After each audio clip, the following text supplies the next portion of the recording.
जब से सारांश गया है तब से रुद्र और प्रिशा की राहें तो जुदा हो ही गई हैं, लेकिन फैंस भी बड़े ही ज़्यादा मिस कर रही हैं रुषा यानी कि रुद्र और प्रिशा के इमोशनल और रोमांटिक मोमेंट्स को। तो अब आपके इंतज़ार की घड़ियां ख़त्म होते हुए नज़र आ रही हैं, क्योंकि आज रात के एपिसोड में होने वाला है रुद्र प्रिशा का महामिलन।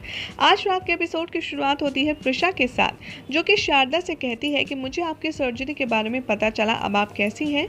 शारदा कहती है कि हाँ, मैं ठीक हूँ।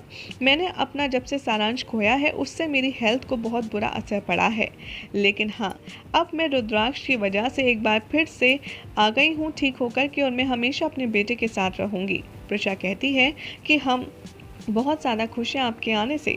बाद में प्रिशा और शारदा को जैसे ही मौका मिलता है, शारदा यहाँ पर पूछती है कि तुम और रुद्र तो हमेशा साथ रहने वाले थे, तुम फिर अलग क्यों हो गए। प्रिशा कहती है कि हम साथ थे सिर्फ सारांश की वजह से। आज शारदा कहती है और तुम्हारा प्यार, उसका क्या। प्रिशा कहती है कि जब प्यार दर्द पर भारी पड़ने लगता है ना, तब कुछ भी नहीं हो सकता माँ, और दर्द इतना ज़्यादा बड़ा था कि हम लोगों के लिए जीना मुश्किल हो रहा था, और वैसे भी जो भी कुछ हुआ हमारी लाइफ में उसी की वजह से हम अलग हुए। शारदा कहती है लेकिन चलो, मैं खुश हूँ कि तुम अपनी नई लाइफ में खुश हो। प्रिशा कहती है कि हाँ माँ, मेरा छोटा सा परिवार है, अब रुद्राक्ष में मूव ऑन कर रहा है अपनी लाइफ में, और हम दोनों ने इस सच्चाई को एक्सेप्ट कर लिया है कि हमें नफरत के साथ नहीं बल्कि आगे मूव ऑन होकर के ही बढ़ना है और वहीं रहना है। तभी अंकल आते हैं, बीच में इंटरप्ट करते हैं और शारदा से कहते हैं कि चलिए आप भी हमारे साथ चलिए देविका और रुद्राक्ष के गिफ्ट सिलेक्शन के लिए। यहाँ पर रुद्राक्ष कहता है कि ठीक है प्रिशा भाभी, आप भी हमारे साथ चलिए। शारदा के कहने पर, बहुत ज़्यादा फोर्स करने पर प्रिशा भी जाने के लिए तैयार हो जाती है।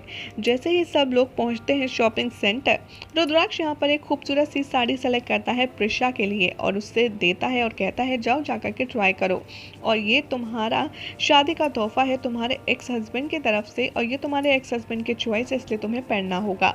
स्टाफ के जो मेंबर्स होते हैं वो रुद्राक्ष की चॉइस को प्रेस करते हुए कहते हैं कि आप दोनों एक दूसरे के साथ बहुत अच्छे लगते हैं, आपके हस्बैंड की चॉइस बहुत अच्छी है। प्रिशा कहती है ये मेरे हस्बैंड नहीं है, और रुद्राक्ष के सामने स्टाफ माफ़ी मांगता है, वहाँ से चला जाता है। रुद्राक्ष प्रिशा को अपनी तरफ खींचता है और कहता है कि तुम्हारा पति मैं ही हूँ, सिर्फ मैं हूँ तुम्हारा पति। तभी प्रिशा कहती है तुम ये सब क्यों कर रहे हो, वैसे भी अब तो तुम देविका से शादी कर रहे हो ना। रुद्राक्ष कहता है तो तुम्हें ये साड़ी पहननी ही पड़ेगी, लेकिन प्रिशा रिफ्यूज़ कर देती है और ट्रायल रूम में चली जाती है अपने पसंद के लहंगे के साथ। रुद्राक्ष पीछे पीछे जाता है और उसको साड़ी देता है और लहंगा उससे ले लेता है जो उसकी पसंद का होता है। बाद में प्रिशा कहती है कि मुझे मेरा लहंगा वापस दो। रुद्राक्ष कहता है कि नहीं, तुम्हें वापस नहीं मिलेगा, तुम्हें ये साड़ी पहननी ही पड़ेगी। लेकिन रुद्राक्ष एडमिट हो जाता है, वो प्रिशा को चेंजिंग रूम से बाहर आने नहीं देता और वो कहता है तुम्हें बाहर आना है तो ये साड़ी पहनकर ही आना होगा। जैसे ही प्रिशा बाहर आती है, रुद्राक्ष की दी हुई साड़ी पहनकर रुद्राक्ष उसे देखकर देखता रह जाता है और वो उसे कॉम्प्लीमेंट भी करता है, और बैकग्राउंड में मैं तुम्हारा सॉन्ग भी प्ले होता है।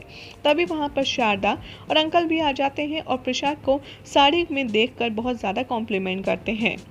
रुद्राक्ष जैसे ही बिल काउंटर पर जाता है, वो बहुत ज़्यादा शॉक्ड हो जाता है आहाना को देखकर, जो कि बच्चों के कपड़े खरीद रही होती है। वो रुद्राक्ष उसे पकड़ता है और कहता है कि आप यहाँ शॉपिंग के लिए आई हैं, सारांश के लिए ना, आखिर आप झूठ क्यों बोल रही हैं। यहाँ पर आहाना कहती है व्हाट्स रॉन्ग विथ यू, मैं यहाँ पर आई हूँ अपनी एक फ्रेंड के बेटे की परचेजिंग करने, तुम्हें ऐसा क्यों लगता है कि मैं सिर्फ सारांश के लिए ही कपड़े खरीदूंगी, जब वो मर चुका है तो मैं उसके लिए कैसे ले सकती हूँ कपड़े। तुम ये सच क्यों नहीं एक्सेप्ट कर लेते रुद्राक्ष कि अब सारांश इस दुनिया में नहीं है। मिश्का जैसे ही कुछ कहने की कोशिश करती है, लेकिन रुद्राक्ष उसे बोलने नहीं देता। प्रिशा दूर से रुद्राक्ष को ढूंढ रही होती है और जैसे ही वो रुद्राक्ष को आहाना मिश्का के साथ देखती है, वो बहुत ज़्यादा सरप्राइज हो जाती है और कहती है कि क्या रुद्राक्ष इन दोनों के साथ क्या कर रहा है, और मिश्का आहाना जिंदा है। आखिर रुद्राक्ष ने मुझसे इतना बड़ा सच छुपाया क्यों। आहाना और मिश्का वहां से चले जाते हैं। बाद में प्रिशा रुद्राक्ष को साइड में ले जाती है और उससे कहती है मिश्का जिंदा है, जिसका मतलब है कि सारांश भी जिंदा है। तुमने इतनी बड़ी बात मुझसे कैसे छुपाई, और तुमने आखिर ऐसा क्यों किया, इतना बड़ा सच क्यों छुपाया। रुद्राक्ष प्रिशा को शुरू से सब कुछ बताता है कि कैसे उसने मिश्का को देखा था, कैसे वो यहाँ पर बंटी के साथ में मिश्का की तहकीकात करने पहुंचा था। जैसे ही प्रिशा कहती है कि इसका मतलब ये हुआ कि ये दोनों ज़रूर कुछ ना कुछ छुपा रहे हैं, और यहाँ पर रुद्राक्ष और प्रिशा को अपनी अपनी गलती का एहसास हो जाता है। दोनों एक दूसरे से माफ़ी मांगते हैं। यहाँ पर कहते हैं कि हमने एक दूसरे का भरोसा नहीं किया, लेकिन ज़रूर इन लोगों की वापस आने के पीछे कुछ ना कुछ ज़रूर गड़बड़ है, और इन दोनों की बात से मुझे ऐसा शक हो रहा है कि शायद हमारा सारांश भी जिंदा है। और यहाँ पर रुद्र और प्रिशा पैचअप करने के बाद ये फाइनली डिसाइड करते हैं कि हम दोनों एक दूसरे के साथ में टाइट हग करते हैं और कहते हैं कि अब हम मिलकर के सारांश का पता लगाएंगे कि आखिर मिश्का और आहा नाम से क्या छुपा रही हैं। यही हो जाएगा आज रात के एपिसोड का एंड, जिसके बाद कल क्या होगा आप देखिए हमारी नेक्स्ट रिपोर्ट में। लेकिन उससे पहले हमारे चैनल सीरियल सियापा को ऐसे ही मज़ेदार अपडेट्स के लिए सब्सक्राइब करना ना भूलें।